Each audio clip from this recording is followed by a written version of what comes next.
Welcome to Storycomic Presents, where we interview amazing storytellers and artists. This is episode 63. I am your host, Barney Smith of Storycomic.com, and we're excited to have with us the talented creative team, Andre Owens and John Crosby. They're here to talk to us about their newest Kickstarter, Sisters of Power, the futuristic adventures of an all-women's detective agency on Earth's rebellious moon facing galactic threats.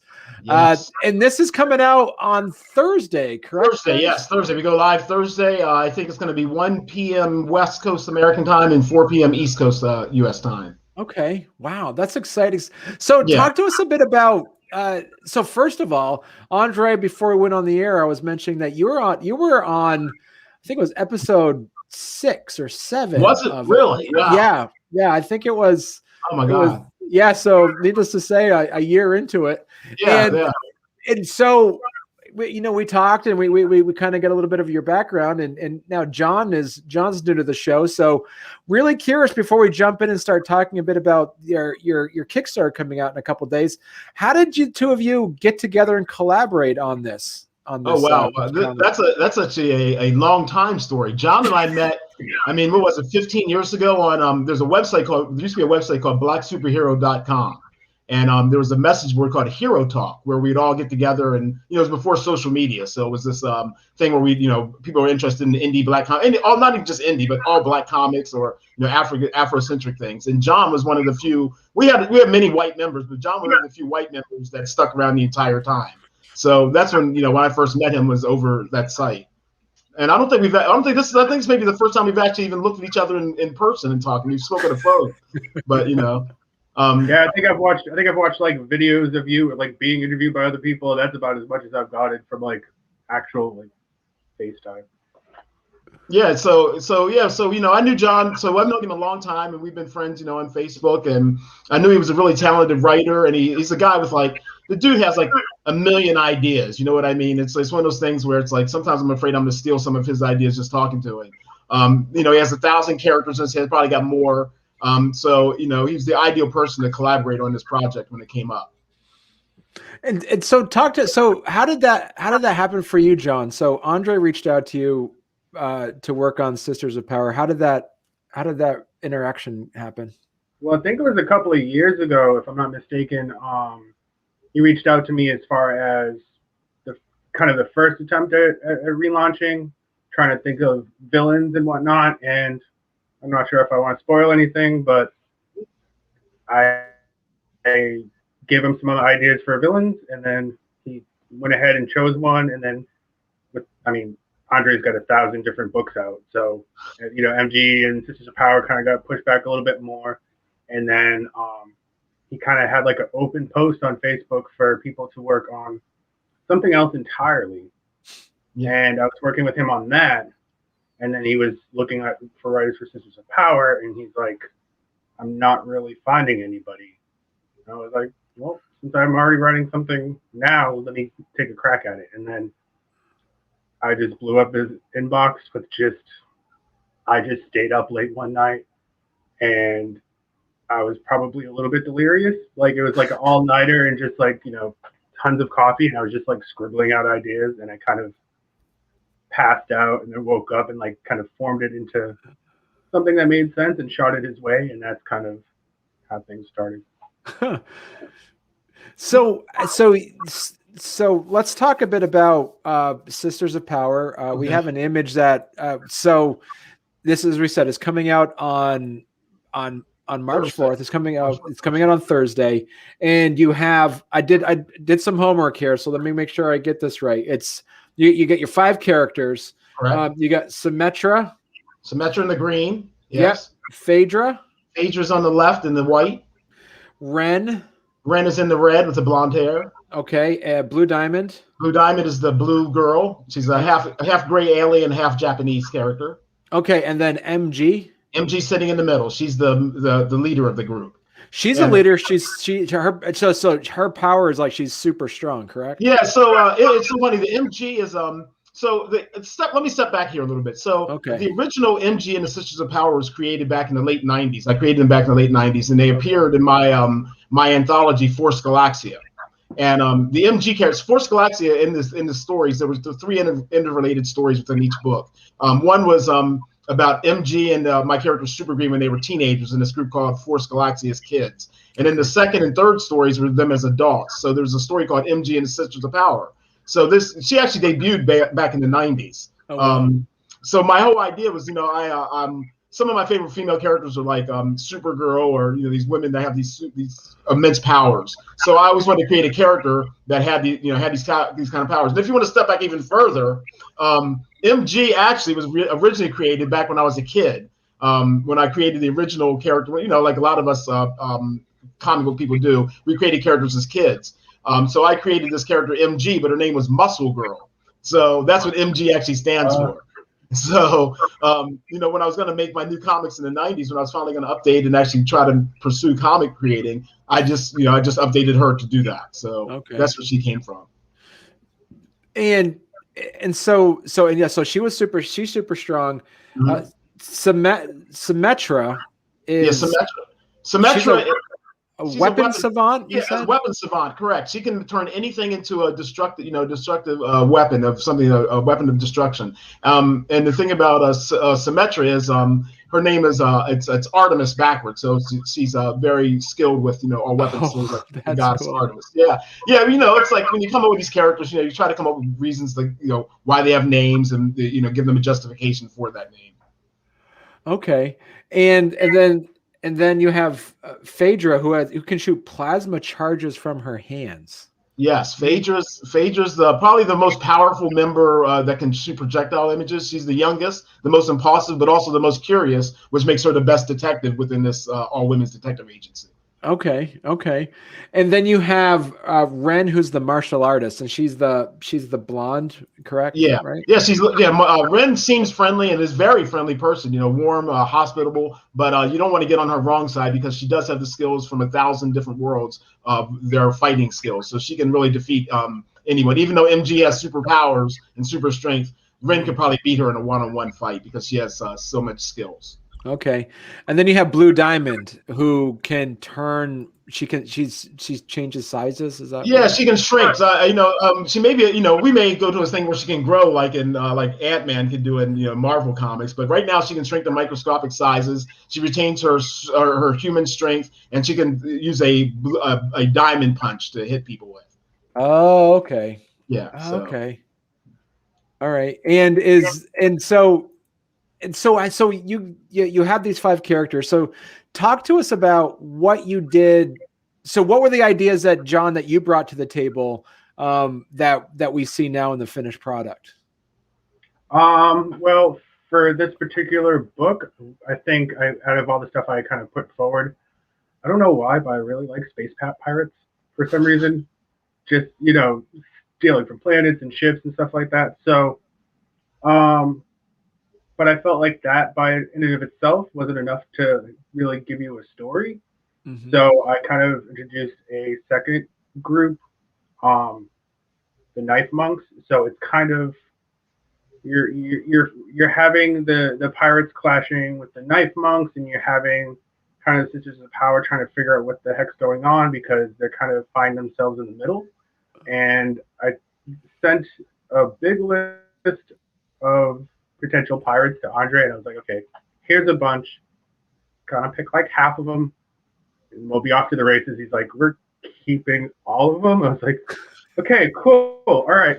So now everybody gotta make sure everybody fits in correctly. But I like stories where there's some gray area, and that the Sisters of Power will look at these two different groups through different lenses. And I wanted the story to allow to have perceptions kind of change throughout the course of what's going on, both the reader perception, oh no, the Knife Monks' perceptions of the pirates. Okay. And so talk to us a bit. So what can people expect from this Kickstarter? Like, is that how big of a story is this, Andre?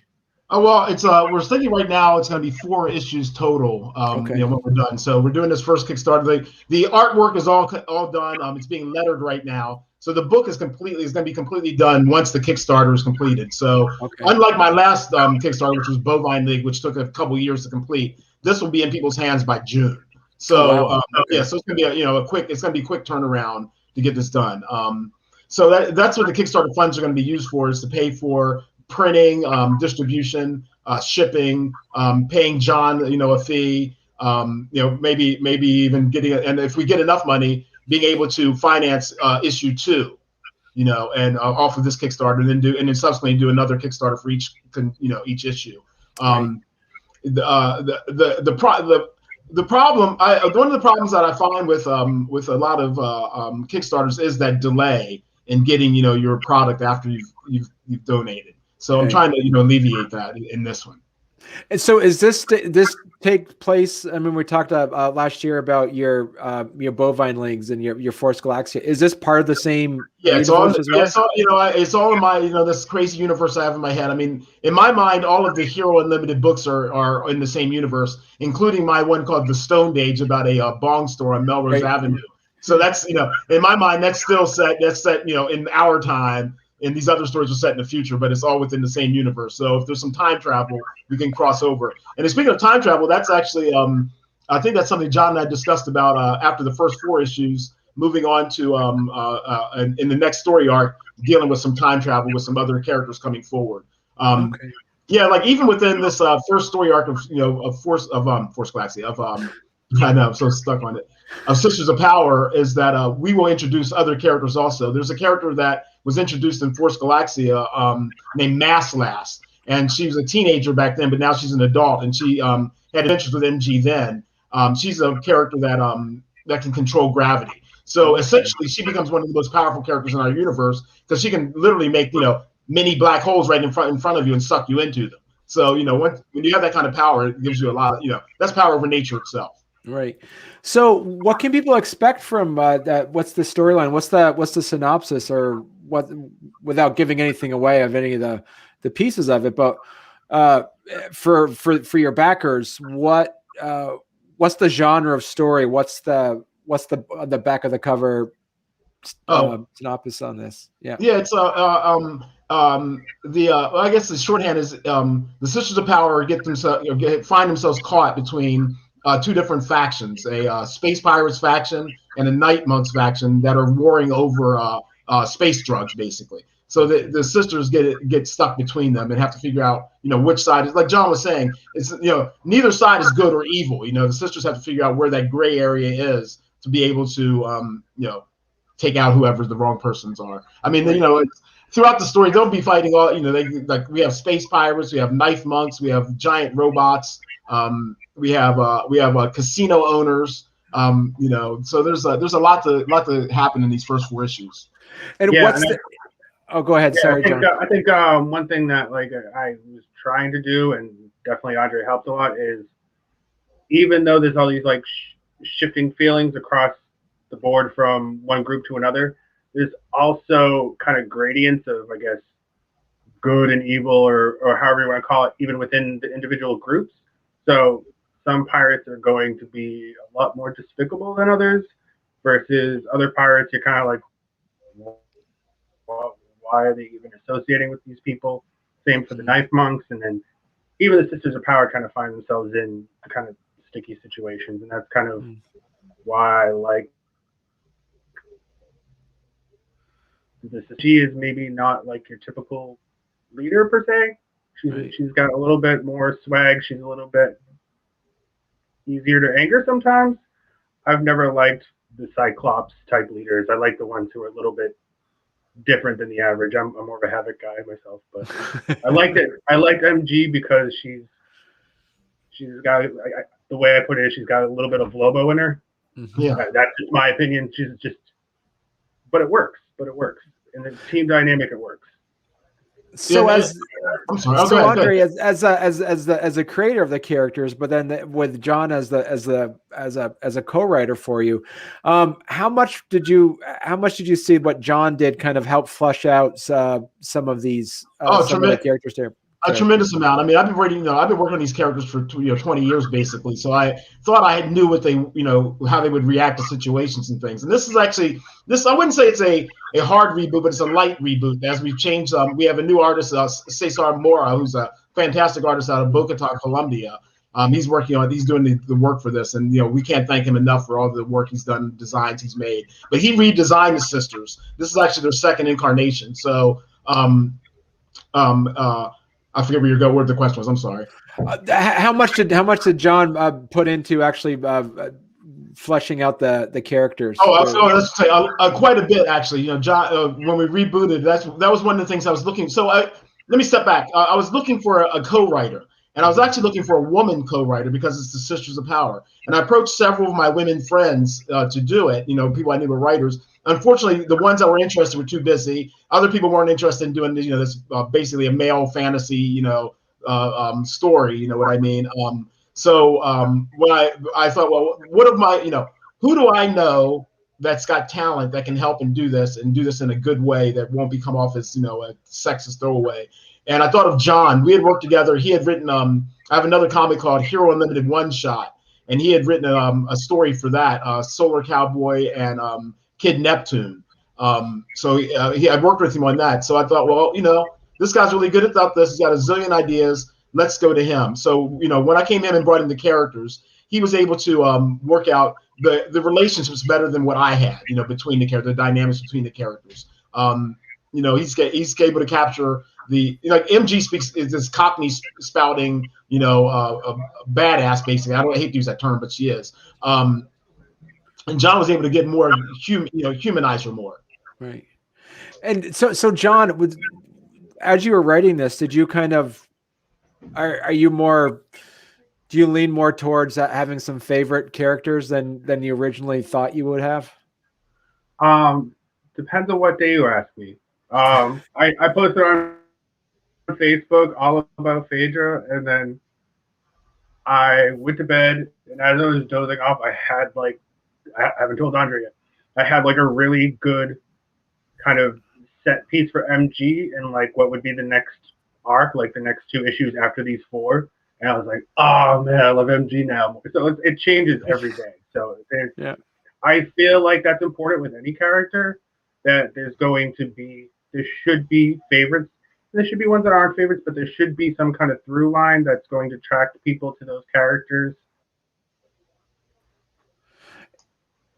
No matter what, you're going to find something in each one of those characters that you might be able to relate to, which makes it so if anything terrible happens to them, or if they make a mistake or they mess up, then it means more to the reader if it's somebody that they're drawn to, that oh no, Blue Diamond, why did you do that? That sort of thing. So it depends on the day, because my fear was I wasn't going to be able to get the characterization down the way I wanted to for somebody else's property. Right. And then it went from that to, oh no, I can't stop thinking about these characters. I'm not thinking of anything else. I'm like, wait, did I eat today? I keep on popping up with things. And I've got a lot of stuff that Andre hasn't seen yet, basically. I'm looking forward to it.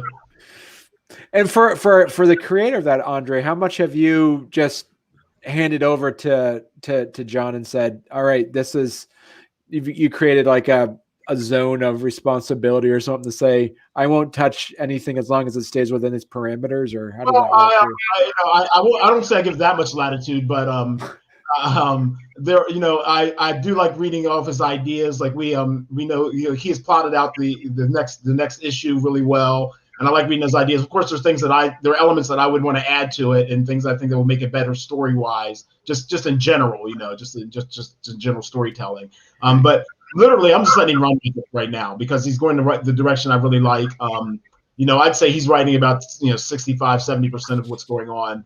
And I'm coming up with the rest. And it's really helpful right now because I'm actually super busy with a lot of other projects. So it helps me to know it alleviates my feelings knowing that John's taking care of this and that I can trust him. It's like when I talk to my artists. A lot of my artists will be like, well, how do you want this? I'm like, well, I'll tell you how I want it, but I'm hiring you, and I trust you as the artist. That's why I'm hiring you. So I'm not going to micromanage, what you're doing. But I think it comes from working as in film as from a cinematographer point of view that you had to trust that the director was going to get the actors to do the right thing, and you got to concern yourself with what your job was. So let me ask you this then. I'm kind of curious about this. So when John and Andrew, when you kind of flushed out the storyline itself, where you kind of had the detective agency kind of caught between the monks and the pirates, was there also strife within the agency? Did some characters kind of lean more towards the pirates, the other ones towards the monks? Was there any conflict happening within the Sisters of Power? John, you want to take that or? Oh yeah, no. And that's kind of, I had like the more I looked at the idea, the more I saw the potential to kind of have disagreements within the group. So they're kind of dealing with external and internal threats where, some characters see these characters' side, and some characters see like the pirates versus the knife monks, and one character is a little bit more balanced and neutral, and try to like rein things in, and then it's almost like you kind of see both sides where the pirates will do something horrible, but then some of them seem like they're okay, or they're against like the horrible things that maybe some of the other ones did, and that kind of cascades into the Sisters of Power and how they're treating each of those groups, so they don't always agree on how to treat each of those groups. And what I wanted to do with this was kind of go in 4 issues, go in, kind of throw a whole bunch of things in there and go in kind of big. But I wanted it to be kind of a grenade that's kind of thrown in, where even after these 4 issues, I would want people to see some of the after effects within the team from these 4 issues, whether it be from the fights themselves or from the interpersonal conflict, from how they treated the knife monks or how they treated the pirates or how they treated anything in between.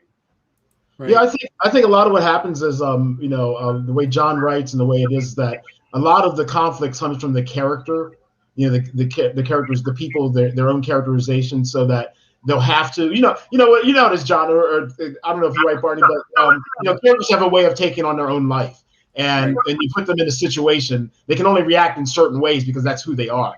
And John has a really good way of capturing that, being able to identify that. Right.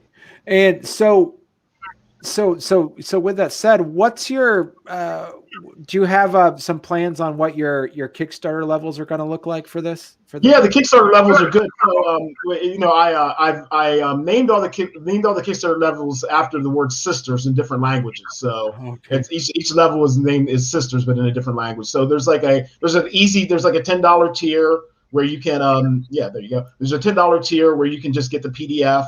There's a $15 tier where you can get the PDF plus other PDFs from Hero Unlimited. At the $20 tier, you're able to get the physical copy plus the PDFs. Okay. At $25, we give the physical copy plus a bovine leg. At $50, we give, I believe it's every Hero Unlimited physical copy of all of our books.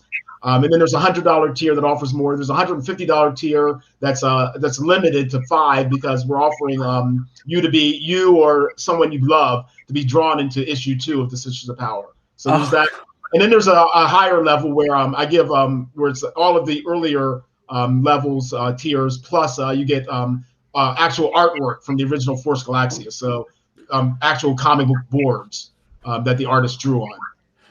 So you're basically then committed to issue 2 if you have one tier level issue 2 is going to be done. We're going to start on that. I mean, John's already written quite a bit of it, and I'm going to go there and try to get it put together. But I'm hoping to start issue 2 in July or June. As soon as we get the money that we get from this will be put back in issue 2 once I pay out the expenses that we have to pay the letter and pay John.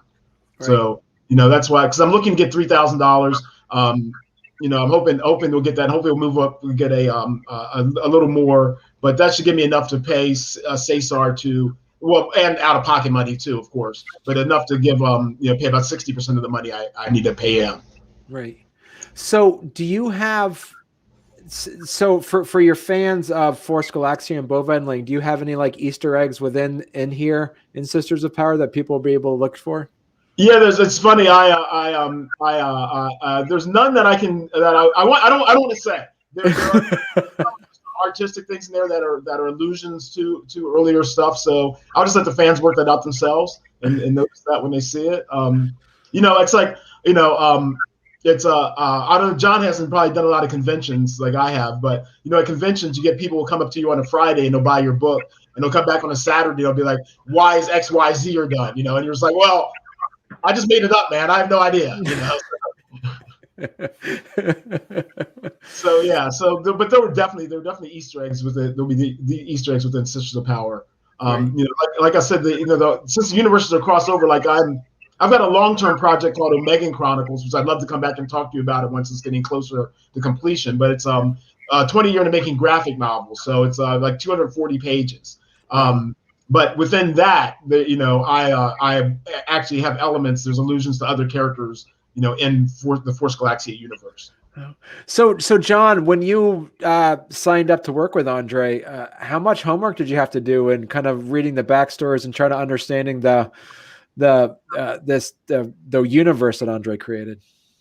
Well, he sent me a whole bunch of stuff that I wasn't even aware of, as far as just kind of stuff about planets and all this other stuff. But like I said before we went on air, I was, forever ago when Force Galaxia, the first one, came out, I was buying it. It was the first thing I bought that was Indie through like the Hero Talk message board. So I kind of went in with a little bit of familiarity. And he just sent me a whole bunch of resources which to go by. And they're really great characters. And so it made things a lot easier between the actual characters themselves and what Andre gave me and kind of the idea of where he was kind of wanting to take it. It gave me a good jumping on point. And then it was just, for the longest time, we're just going back and forth. And it was almost like, come home from work and there's like 3 or 4 emails going, oh, wait, this. So it happened. It was pretty easy. It was just like wildfire where it was, we'd almost have almost same ideas at the same time. Or, to go back to what he was saying earlier, he's obviously been doing it a lot longer than me. And I would send something to him and he'd send it back with corrections or he would change the dialogue a little bit or he'd add whole new dialogue and I'd read it. So good. I enjoy. I'm sitting there reading a book and I'm writing it, but I'm enjoying it too. Just kind of the interplay and kind of the things I wasn't expecting from something I was writing, because I know Andre did. Now, I don't want to say. I don't want to give away what chunks are Andre chunks and what chunks are John chunks, but the Andre chunks are pretty dang good. It was easy. Right. So let me ask you. So when you the two of you started working on Sisters of Power issue number 1, did you already have written out how much John did you influence on the powers of all 5, or is that already established ahead of time? A lot of that was established ahead of time. There were certain things that Andre said that he wanted to focus on and things he wanted to downplay, maybe things you're not going to see as much as maybe you were in previous Sisters of Power or anything from Force Galaxia. So as far as powers and abilities, I didn't have so much influence on that, but it's more so working on their interplay a little bit more and also kind of back building some of the other characters as far as where they come from, because you have Blue Diamond and you have MG, you have that backstory of Force Galaxia. You have them being there and you have something to go by. But as far as Ren or Phaedra, there was a little bit more room to build them out a bit more. So I have documents upon documents of documents that relate to stuff that Andre hasn't seen. I've gotten a little bit obsessive when it comes to he sent me the planets. I sent him back more planets. So yeah. there's tons of planets. There's family. There's people. Oh, John even has a whole group called the Sisterhood of Power from the future. Oh, cool. characters. So, yeah, I'll reveal that. But yeah, he's, John's coming up with so many great things. I mean, it's because I write a whole bunch of different things. So sometimes, as a writer, I may have characters that start sounding similar, even though I'm not intending them to. So having a co-writer like with John on this is definitely, it's opened my mind to a lot of different possibilities where I wouldn't have thinking that the characters would go. So it really helps a lot. So let me ask you a question. Go for it. Yeah, when I've been doing it, they like kind of what Andre was saying about things writing themselves. They've just every character in a lot of these worlds and all these villains, even they've just kind of started branching off in their own direction, kind of almost independent of me. So that makes it easier too, where I'm just like, I don't know how I got to this idea, but they're just kind of moving on their own. So that definitely helps populate the universe and make it real. Right. So the challenge the challenge of writing comic book heroes is making sure that their powers are utilized. So how overt were you just you kind of that either of you kind of had to finagle the story in a certain way where for instance like that Phaedra or Ren were able to utilize their strengths, or how much of the story did you have to kind of shove in a certain direction just to make sure that everybody has their own quote unquote screen time? Well, I think it came across pretty. I'm sorry. Go ahead, John. Yeah, for me, I think. I mean, it's very easy to write a lot of them as far as just what's there on the page from the description, as far as how they're going to work in a fight, how to set up the fights. I think the fun part is working with Phaedra for the most part, because someone like Phaedra, if you had a evil version of Phaedra, all the fights would be over in one page for the most part. So it's try to figure out how to temper Phaedra and make that a part of her personality where she could just obliterate anything and everything. And I've been Googling plasma. It's bad, but just trying to take what she has and utilize that in a way that's not going to be super lethal 100% of the time, and she wipes out everybody and maybe like a teammate accidentally, and you have 3 pages of story. So that working around that, I think, is the hard part, and everything else has been pretty easy as far as just to go back to earlier. It kind of writes the base that Andre has. Stuff just writes itself for the most part. Well, and I think with all good drama or all good things, the villain is more powerful. The villain's overpowered. It's hard. I think it's one of the reasons why it was so hard for some people to write Superman a lot of times, because Superman's such a powerful character, and to put him in situations where there's actually some kind of threat. So we try to, at least from my end, I try to make villains much more powerful. Much more in touch with their powers than say Phaedra. Phaedra's supposed to be a teenager, so she's still learning her powers. She's still learning the lengths she'll go, the things she would do. If you had someone like Ren having Phaedra's powers, it would be a different story. Because she would use those powers probably to wipe people out. But someone like Phaedra is just learning. So it's one of the cool things I love about writing this and writing with John is that each character is going through their own story arc. Each character is learning their own lessons. It's like it's like with drama. One of the things the characters learn in drama is either gain confidence or they learn to care. And if you have several characters, one's doing one thing and one's doing the other. So I think that's one of the things that we keep in mind when we try to keep in mind while we're writing these characters. We have it's like the advice when I was directing, I gave the actors. You have to begin with the end in mind. If that makes any sense. You have to understand where the end is going to be. That way you can work towards that goal. And how you get there is just gonna come out. It's just like with John and I working together. I wasn't thinking the direction this is going to go the way it's going to go, but working with him, it makes perfect sense that it goes that way. Right. So how much of it then?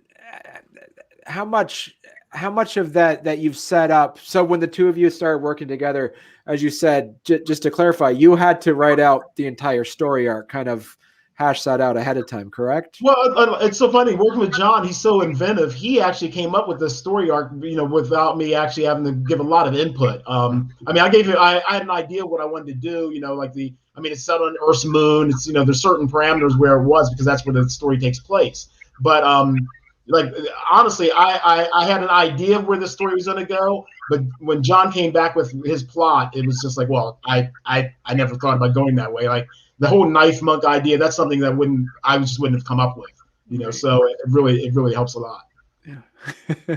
So what can so for the readers, for the people that are going to be backing this, and do you what can they expect from specific character arcs for all 5? Well, like I said, I think like with most, like I said, with most drama, characters learn one of two things. So I think that you'll have certain characters learning to gain confidence, like a Phaedra would learn to gain confidence. Symmetra doesn't need that. Symmetra is so confident; she's overconfident. She's Symmetra's the person that was kicked out of the Milky Way Defense Marines, dishonorably discharged, and kicked out of Earth Police because she couldn't take orders. So people they'll learn different things throughout the story arc. MG is someone who I think is so used to working alone. She has to learn to let her teammates do their job. Right. Instead of just stepping in and saying, "Well, I'm super strong. I'm super. I can take this out." Right. So really exciting to hear about. There's a lot of good 3-dimensional character development that's happening with each one. Everybody kind of has some flaw that they have to overcome. Yeah. And go ahead, John. Yeah. Like for me, I wanted to make each of these arcs to a certain extent exploring growth, and sometimes people don't grow, sometimes they stay the same, sometimes they revert, and kind of exploring that within each arc, and then kind of using those arcs as puzzle pieces as far as a greater exploration of each of the characters. For me, like one thing that kind of popped into my head lately that I kind of wanted to get into is MG super strong. She can punch through people's heads. She can tear people limb from limb. And sometimes she might. But, there's a lot of bluster and sometimes there's a lot of anger. And that part is the part that interests me a lot as far as like, there's a little bit of an anti-Superman element to it where, Superman is always like very super careful about, Superman's not going to kill. Depends on what movie you watch. But with MG, she just, the stuff that, Andre was saying to me from Force Galaxia, just cutting heads off and punching through all these, punch through your enemies. One of the things I want to explore is, she's doing it. She can do it, but why is she doing that? Where is MG's restraint and everything, especially as a leader?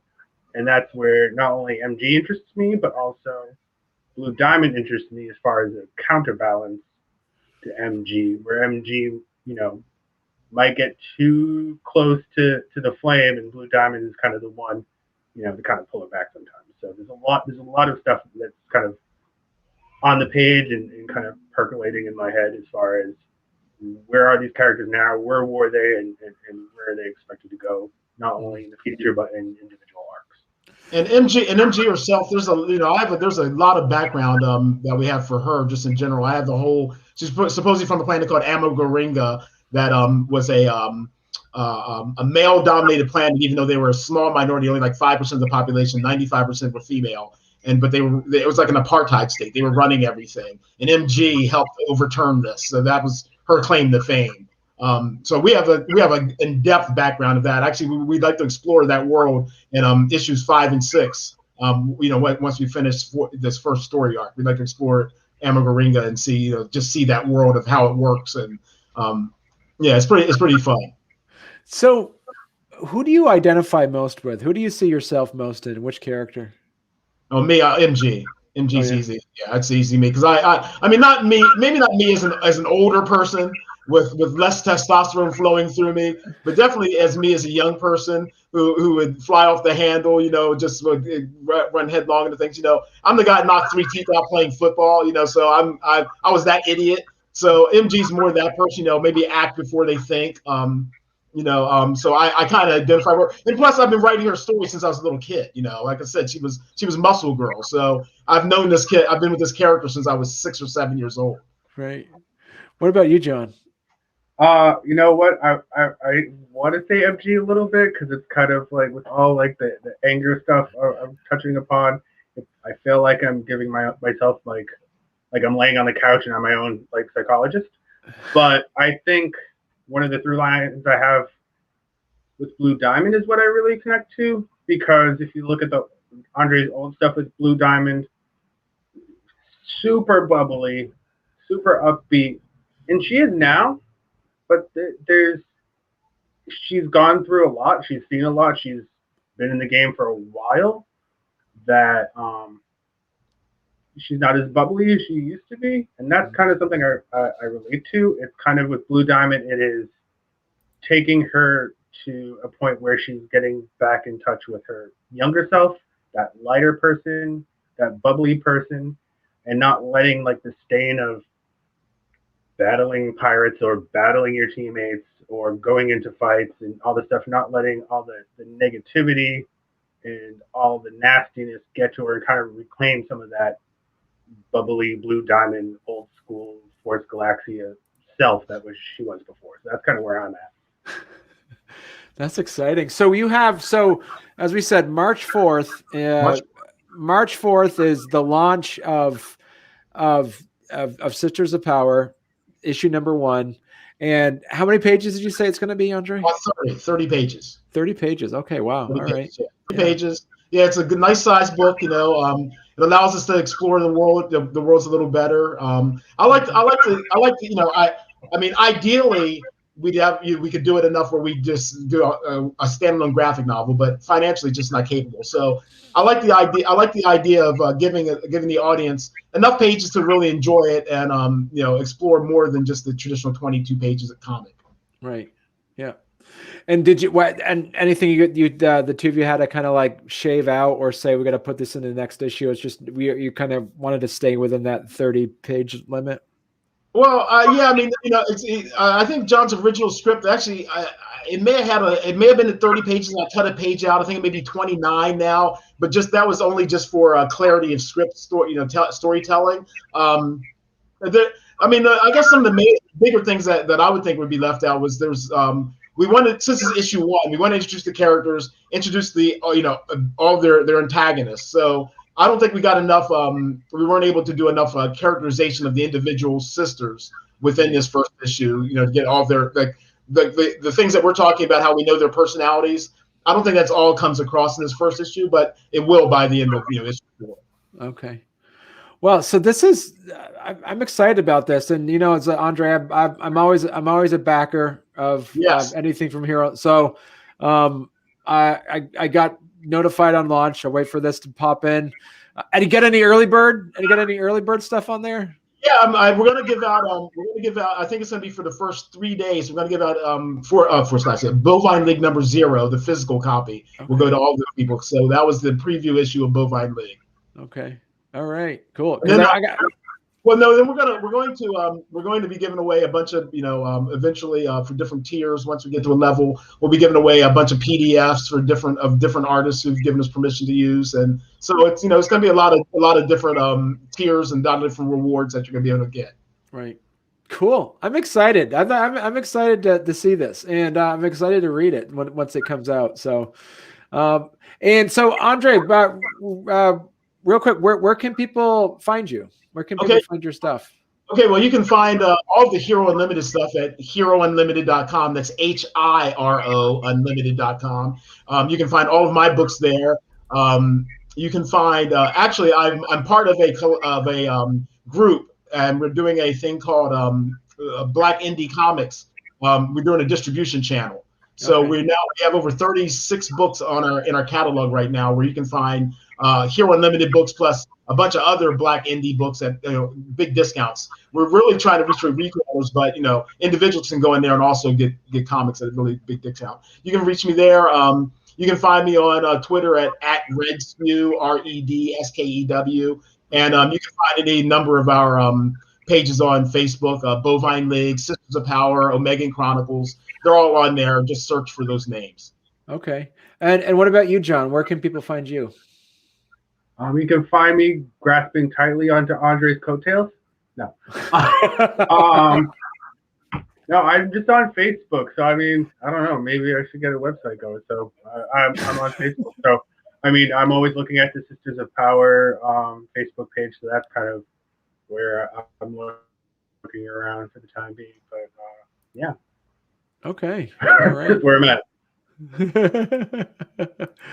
All right. Well, so thank you very much. This has been great. I'm looking forward to checking out Sisters of Power. And when you're ready for issue 2, issue 3, whatever, come back on, guys. This has been a great time. Oh, thanks, Barney. Really appreciate it. You've been a really good supporter of ours.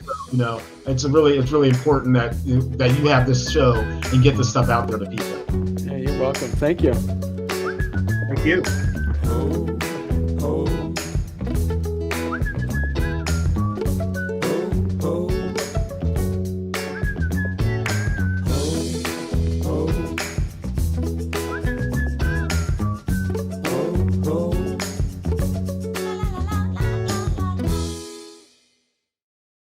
Remember, like in the 90s when you wanted to download a picture, you'd take 8 hours. Oh my God, it was horrible. I remember like one of my first comics I did, and I sent the image digitally to a colorist who was going to color it digitally. It's like 1999, and it must have taken, I don't know how long it took to send that to him because it was a high res photo, image. It was forever. Just sat there and click, click, click. And we've become so impatient, though. I mean, I know I have. I mean, I know, maybe other people, but I've become so well, I want it right now. Yeah. I went into my old Internet Explorer and it was like, we don't accept that. We got to do Google Chrome. Oh, no. Quick, download. Google Chrome eats up so much. I know. That's what I have as I'm using it. It eats up so much. Right. Yeah. Although I keep getting invited to Clubhouse, but my phone is my iPhone's an iPhone 6 and it won't update to 13 where it needs to. The latest update is 12.51 and it won't go any higher, so I can't use Clubhouse. And I keep getting invited by all these people like, come to Clubhouse, do this. Like I can't.